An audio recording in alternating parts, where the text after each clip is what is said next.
इधर दिल्ली में constitutional club of India ने सशक्त भारत मंच में संविधान जागो कार्यक्रम का आयोजन किया।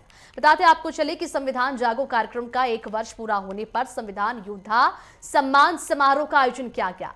इस भव्य कार्यक्रम में शिक्षा, मीडिया और प्रशासन से जुड़े कई विशिष्ट अतिथि पधारे। साथ ही साथ शिक्षाविद और संविधानविद निपुण आलम बयान ने संचार किया और मुख्य वक्ता के तौर पर संविधान के आदर्शों और सामाजिक न्याय के महत्व पर जोर दिया गया। साथ ही साथ डॉक्टर भीमराव अंबेडकर की भूमिका को रेखांकित भी इस दौरान किया गया। वक्ताओं ने पर्यावरण, धर्म और संविधान के आपसी संबंधों पर विचार विमर्श करते हुए सामाजिक व्यवस्था निर्माण में संविधान की महत्ता को स्पष्ट किया।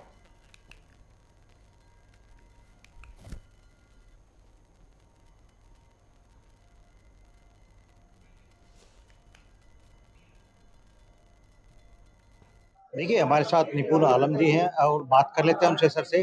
सर, जिस तरह संविधान योद्धा आज सम्मान समारोह कॉन्स्टिट्यूशन क्लब में रखा गया, किस तरह इसको देखते हैं? देखिए, मेरा जो हमारा मकसद था, 1 साल से हम ये कार्य कर रहे थे, संविधान जानो कार्यक्रम, जिसमें हम देश के कोने-कोने में जाकर संविधान पे चर्चा कर रहे थे। जिन लोगों ने इस कार्यक्रम में हमारा सहयोग किया, उनको हमने एक संविधान योद्धा के रूप में माना और हमारा मकसद है कि संविधान जो है, वो हर घर-घर पहुँचे, हर जगह पहुँचे और पूरा देश में हम ये चेतना कार्य करें, ताकि संविधान को लेकर जो भ्रम रहता है, वो भ्रम हमारा क्या हो, दूर हो और किसी तरह का कोई भी दिक्कत जो हमने देखा है कि चाहे नेपाल में हो, बांग्लादेश में हो, श्रीलंका में हो, ऐसी स्थिति कभी हमारे देश में उत्पन्न ना हो, उसके लिए हम ये कार्य कर रहे हैं। जी।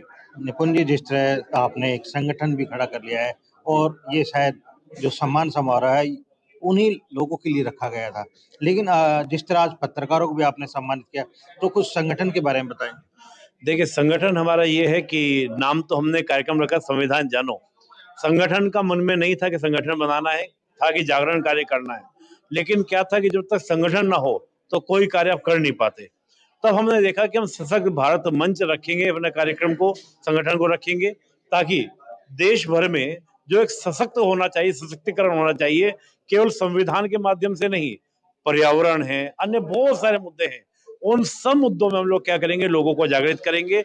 उसको लेकर हमने सशक्त भारत मंच रखा और केवल हमारा उद्देश्य केवल भारत को सशक्त करना नहीं, बल्कि हमारे जो नेबर्स हैं, हम उनके साथ भी अगला कार्यक्रम करेंगे कि सारे पड़ोसी देशों के साथ मिलकर भी कि सशक्त भारत, सशक्त दक्षिण एशिया, इस कॉन्सेप्ट को लेकर भी हम आगे बढ़ रहे हैं। यानी कि भारत की जो हमारी परिधि है, वो परिधि भी हमारी क्या हो, स्ट्रांग हो, ताकि हम इसको पूरा आगे लेके चल सकें और संगठन को हम कार्य करें।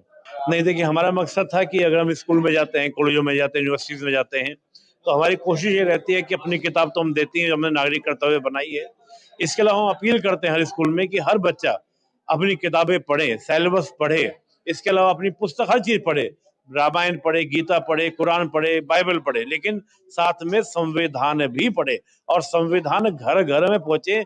इस संकल्प को लेकर हम लोग चल रहे हैं, इस संकल्प पर हम लोग कार्य कर रहे हैं। जी। तो आज ये मुहिम यहाँ दिल्ली के कॉन्स्टिट्यूशन क्लब से शुरू हुई। निपुण जी, जिस तरह आपने हमें बताया कि संविधान जो है हर उस जगह पर होना चाहिए जहाँ आसानी से उसको पढ़ा जा सके, समझा जा सके, देखा जा सके। नेटवर्क 10 के लिए मनोज प्रजापति।